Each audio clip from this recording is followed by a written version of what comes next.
ظاہری اعمال، دنیاوی اعمال، جیسا آپ جانتے ہیں کہ اس کا سلسلہ تو منقطع ہو گیا جو ہی انسان کا انتقال ہوا.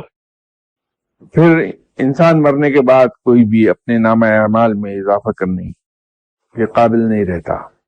البتہ دوسرے لوگ اگر نیکیاں کر کے اس کا ثواب اس کی روح کو پہنچا دیں تو ان نیکیوں کا اضافہ اس کے نامہ اعمال میں ہوتا رہتا.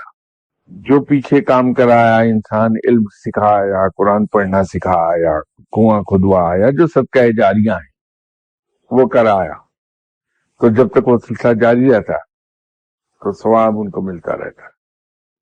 یوں ان کے درجات میں اضافہ ہوتا چلا جاتا، تو ان کی ترقی دن بہ دن اور اوپر